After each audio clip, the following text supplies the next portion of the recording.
Adriano, Bora e lá? aí galera, bora lá. Hoje, hoje o assunto é bem técnico, Bem técnico, bem pesado, bem pesado. mas extrema importante. Extrema importância, né? Sim, total. Bora lá. Bom, pessoal, então, live número 143. O tema de hoje é SOQL versus Dynamic SOQL. O que isso quer dizer? Que sim, existem algumas pequenas diferenças entre você escrever o que a gente chama de query string, ou seja, Uhum. concatenar texto, concatenar string, e você escrever um código Uma que query a na mão. Salesforce chama, uma query na mão que a Salesforce chama de SOQL. Isso aí. O primeiro deles é que o SOQL ele é automaticamente protegido por SQL Injection. Então, um dos pontos fortes quando você usa o SQL puro é que ele protege você de qualquer tipo de SQL Injection que você venha a sofrer. Tá? Sim. É, a gente, antes, dando um pouquinho, um passo antes, a Salesforce ela não tem ela tem uma linguagem própria, né, para acessar os dados, então ela usa o SOQL, que é diferente do SQL, ele é um pouquinho mais limitado, só que por consequência ele Bem tem similar. menos risco. Ele é bem similar, mas ele tem menos Bem risco. similar. Né? Então o A SQL curva, a Injection curva para já quem vem de SQL para SOQL é muito baixa. é muito baixo. É porque ele não tem, o SQL tem mais funções que o SOQL, só que as funções que o SOQL são que esse OQL tem são exatamente iguais às do SQL. Então, a curva é muito baixa, como o Fernando falou. Então, como o Fernando falou, o SQL ele é protegido pelo SQL Injection, que é diferente do SQL Injection. Ele tem um pouquinho mais, assim, o SQL tem mais funções, mas corre mais riscos do SQL. Portanto, o SQL para a gente é mais seguro, né? É, Porque trata-se se, de se web. você se você tratar mesmo do SQL puro, zero chance de SQL injection, porque ele aí você está escrevendo código para poder acessar o banco e não uma query, né? Então essa é a Sim. segurança do SQL puro. É,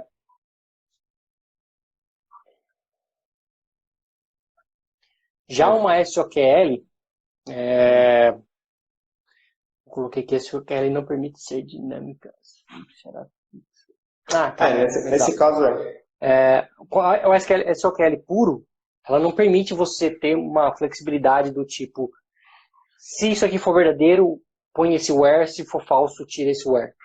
Você não consegue fazer esse tipo de dinamismo. Né? Sim. Você tem que É, montar, nesse caso, uma string pura, e aí sim você vai concatenando informações conforme você vai tendo a necessidade de uma regra de negócio e de uma lógica mais apurada ali. exatamente. Então, no SQL a gente tem algumas palavras que a gente sempre vai usar, né? Vem do SQL, então, select é igual, from, igual, where, igual, order by, limit, são todas palavras iguais. Como o Fernando falou, elas são, nesse caso, fixas. Quando a gente não usa query string, a gente não consegue delimitar se a gente, por exemplo, vai fazer uma query com where ou não dinamicamente. Então, quando a gente está montando uma query na mão e ela não é uma query string, a gente precisa setar todos os valores que ela vai fazer a query na mão mesmo, e as únicas coisas que vão ser diferentes são os parâmetros de where, por exemplo. Então, se a São gente as quiser variáveis. fazer, se a gente quiser fazer um where, procurar por um edge específico, a gente consegue passar esse edge por parâmetro no Salesforce, e ao invés de usar um igual entre aspas simples, a gente vai usar igual dois pontos e o parâmetro que você O está nome, passando. e o nome da variável que você quer fazer o filtro. Exatamente. Mas a gente não consegue escolher se essa query vai ser dinâmica na parte dos campos, se ela vai ser dinâmica na parte dos filtros, se ela vai ser dinâmica até na parte de limite, a gente não consegue, a gente só consegue escrever a query e passar os parâmetros É, dinamicamente. a gente consegue fazer dinâmico, vamos dizer assim, o número de paginação, né? Eu quero que traga 10, quero que traga 50. Isso consegue ser dinâmico porque você coloca numa variável e passa a Uhum. variável, como o Arthur falou, dois pontos, nome da variável. Mas eu não consigo explicitamente falar, olha, agora eu quero usar o limite no SQL e agora eu não quero. A menos que você esteja escrevendo uma query string, no way de você fazer isso, tá? Uma outra coisa que visualmente eu acho muito, muito, muito feio, mas existem excelentes argumentos da Salesforce para fazer isso, é o uso do que ele chama SOQL for. O SOQL for, ele tem uma série de artefatos dentro do próprio SOQL, né? Porque você escreveu num código e esse código que você escreveu, a Salesforce vai transformar da melhor maneira numa query string, vamos assim dizer, né? E ele tem formas de paginações diferentes de uma query normal. Então, quando você faz um for, que o lado direito do seu for, ele não é uma variável, ele é uma query, ele é um SOQL, ele vai fazer com que os dados sejam trazidos do banco conforme ele vai processando os dados. Ou seja, conforme o for vai rolando, ele vai trazendo novos registros do banco de dados. O que você tem de ganho nisso? Performance. Por quê? Porque conforme ele está trazendo, sei lá, vamos supor que ele trouxe os primeiros 200 registros. O seu for está rolando e ele vai e traz mais 200. Então você ganha tempo de processamento, vai ser muito mais rápido. Do contrário, eu teria que ler tudo, colocar numa variável, encher a memória, encher o heap e aí fazer o processamento. Então, a Salesforce aponta que como ganho, você tem o ganho de performance, o ganho de uso de CPU e o ganho de heap de memória. Então, não tem por que não usar. Mas como eu falei, para mim visualmente fica horrível. Eu odeio olhar isso no código desse jeito. Sempre que possível eu tento até mudar, mesmo sabendo que eu estou errado. Então, vai muito de cada cenário, de como você tem que tratar os dados. É difícil de ler o código com esse OQL for, mas também assim, é bem complicado conceitualmente quando você está codando, de você pensar nisso já. Então, são casos que você, como o Fernando falou, você vai buscar de query em query, vamos dizer assim, cada loop é uma query que você faz.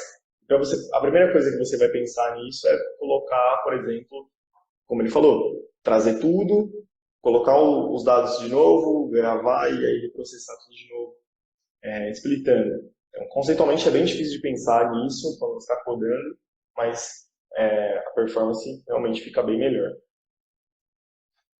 Bom, agora falando de query string. Quando você está montando uma string, que é um texto, e nesse texto você está montando a sua query, ou seja, você está digitando select, id, from, seja lá o que for, qualquer coisa que você quiser. Aí o céu limite você faz o que você quiser, põe campo, tira campo, faz a complexidade que você bem entender e a complexidade que você necessitar. A gente está num projeto que tem muito, muito disso. Assim, ele é 100% disso. Não chega a ser 100%, mas 97% do core do projeto é ele ser dinâmico. Então a gente tem um objeto de configuração e nesse objeto eu falo, a coluna que você vai ler é essa, desse objeto, esses são os critérios do where.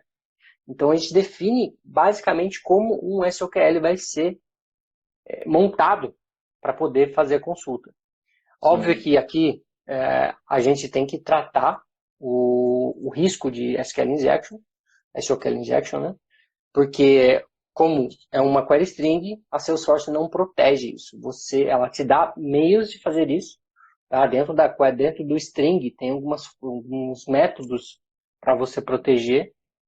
Tem algumas formas de você identificar se o usuário não está sendo mal intencionado ali, passando algum valor que não deveria.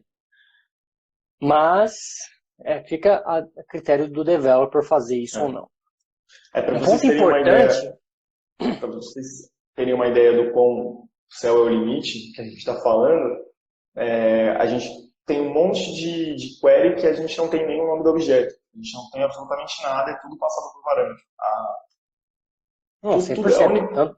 Os campos são, os objetos são, os filtros são tudo 100% passado por parâmetro. 100% passado por parâmetro. A única coisa que é fixa é o select from, o where, as 3 palavrinhas mágicas. O o resto é where dinâmico. é uma pergunta. Se a gente pergunta se tem, por exemplo, a gente passa então por parâmetro os campos, que tem que vir com vírgula, separado por vírgula. Porque se você colocar, a gente pode colocar o que a gente quiser, mas se a gente, vamos supor que a gente coloque os campos sem separação por vírgula. Quando rodar a query, ele vai dar um erro de que a query não existe, não tem como rodar essa query. Então, você tem que garantir que ela esteja com a nomenclatura de uma query normal, uma query fixa. Então, a gente passa os campos por parâmetro, a gente passa o objeto por parâmetro, e aí a gente passa um parâmetro de where, e se esse parâmetro de where tem valor, aí a gente coloca o where, senão a gente não coloca o where. E a mesma coisa para order, a mesma coisa para limit, a mesma coisa para qualquer outra coisa que a gente queira fazer dentro dessa query. Então, dá para fazer absolutamente tudo com qualquer objeto que tenha dentro da order.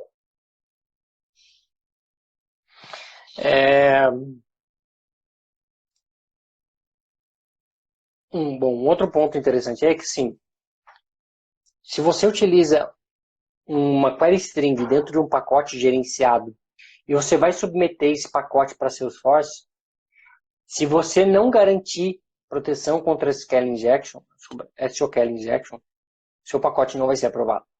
Tá? Isso é o teste básico de proteção que eles vão tentar rodar. É a primeira coisa que eles vão tentar quebrar no seu app vai ser SQL injection. Então, se você não proteger bem, já era. Seu pacote vai ser negado, vai voltar para a revisão, você vai ter que voltar para o começo da esteira e fazer todo o processo de novo, porque você simplesmente esqueceu de colocar um string em quote para poder proteger o seu SQL. Sim. Desculpa. Bom, e falando de limites, acho que vale lembrar que... Só um pouquinho.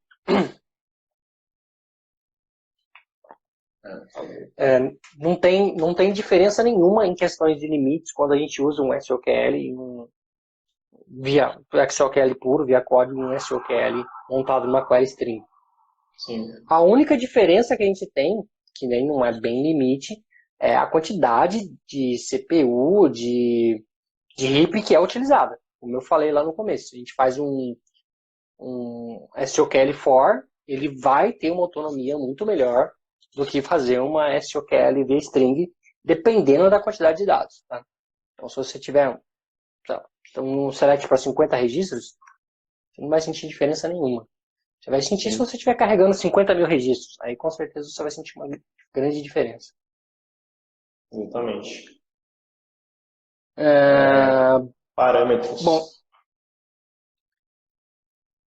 parâmetros, isso é uma coisa interessante, porque assim como o SQL, a gente pode, SQL via código, vamos separar assim, a gente pode colocar ID, igual uma variável. No SQL, via string SQL, você também pode fazer isso. Desde que a sua variável esteja no mesmo contexto em que ela está sendo executada. Esse é um ponto importante. Eu não posso colocar uma variável que, sei lá de onde veio, está fora do meu contexto. Né? Entenda como contexto aqui um método que abre e fecha parênteses. Então, parênteses não, chaves, né? Então, se ele está dentro desse escopo, e você tem uma variável aqui no seu cabeçalho, ou que você recebeu por parâmetro do seu método chamado ID, e na sua query string você colocar ID igual IDs, que está vindo lá de cima, ele já vai funcionar automaticamente, assim como o SQL via código. Então, isso é uma grande facilidade, e a Salesforce, né, converte isso e faz a mágica acontecer para você sem que você tenha que se preocupar em concatenar valores também, ao invés de ficar passando por parâmetro. Então, não faria sentido você ficar concatenando valores, sendo que você recebe por parâmetro e pode simplesmente dar um bypass nisso no seu SQL. Isso aí. E por último, um conceito bem interessante que eu queria trazer aqui, já falando de SQL, que leva tanto a consulta como para a DML. DML, para quem não sabe, é o conceito de você fazer um insert, um update, um delete dentro do banco de dados. Né? Então, quando você tem um método Apex chamando uma consulta, uma inserção no banco, uma consulta no banco, seja lá o que for, uma alteração, uma remoção, Isso está dentro de uma transação do Apex, tá? Não uma transação de banco, uma transação do Apex. Uma transação do Apex pode ser um clique de um botão numa Visual Force, pode ser um clique de botão num List View, pode ser uma chamada do Auth Enable, pode ser uma chamada de Web Service, pode ser uma requisição via REST API, pode ser inúmeras coisas. Né? Pode ser uma chamada vindo de um Process Builder, de um Flow. Então tudo isso, tudo que chama o código, tudo que chama o back-end, gera uma transação. E o que a Salesforce faz? Quando ela recebe uma transação de Apex, uma chamada de Apex, ela cria para você o que ela chama de Atomic Transaction. Ou seja, ela abre uma transação, mesmo que você não tenha pedido que ela faça isso. E o que isso garante? Isso garante que, se executando o seu código, você tiver algum erro, ela vai fazer automaticamente o rollback para você e nenhum dado vai ser inserido, modificado ou deletado se ocorrer um erro. Tá? Só é apontado o erro. Isso... Oi? Só é apontado o erro e é feito o rollback da... Exato. Ela vai te apontar... Apesar que aí vai depender muito de como está o trecho de código. Você pode colocar um try-catch e não ver o que está acontecendo. E... Não, nesse caso do try-catch... Pode ser que... No caso do try-catch, pode ser que parte seja salva, né? E aí, nesse caso, a gente tem o save state, o save point. Então, se você coloca database.savepoint, você cria um save point e aí você consegue fazer rollback caso você tenha algum erro. Então, essa é a forma de você fazer isso manualmente. Mas tenha em mente que a gente tem dentro do Apex um cara chamado Atomic Transaction que faz isso automaticamente para você, sem você ter que se preocupar, de certa forma, vamos dizer assim, em garantir que algo só vai ser inserido se tudo ocorrer bem. Porque, em linhas gerais, isso já ocorre, já é padrão da plataforma. Né? Então, e quando eu falo de Atomic Transaction, ele percorre todo o ciclo de vida de uma chamada Apex, tá? Se qualquer developer que estudou um pouquinho para certificação ou que teve curiosidade de entender um fluxo de vida de uma chamada, de um registro, vai entender que ele passa por trigger, ele passa por workflow, ele passa por validation rules. Então, qualquer um desses pontos pode levantar uma exceção e parar o seu processamento. Então, se qualquer uma dessas etapas der algum erro, são muitas, né? O Atomic Transaction entra em ação, faz o rollback de tudo e você está safe porque todos os seus dados vão voltar exatamente como estava. Sim. Beleza? Como eu falei, é um assunto bem técnico, bem pesado, mas é de extrema importância para qualquer Salesforce developer, sem dúvida. Sim. Se tem alguém que está vindo para Salesforce, é um conceito muito parecido com SQL, né? Obviamente. E para quem vem de linguagem orientada, de banco orientado a objeto, que a gente chama no Java, a gente chama isso também em .NET, é o mesmo que, por exemplo, o Hibernate, que você escreve uma consulta via código. Né? Então, é uma forma de o SQL é uma forma de você escrever uma query via código. E o SQL String é a forma tradicional de se escrever uma query direto no banco de dados. Isso aí. Beleza, pessoal? A todos, um forte abraço. A gente se vê amanhã às 9h41. Tchau, tchau. Falou, galera.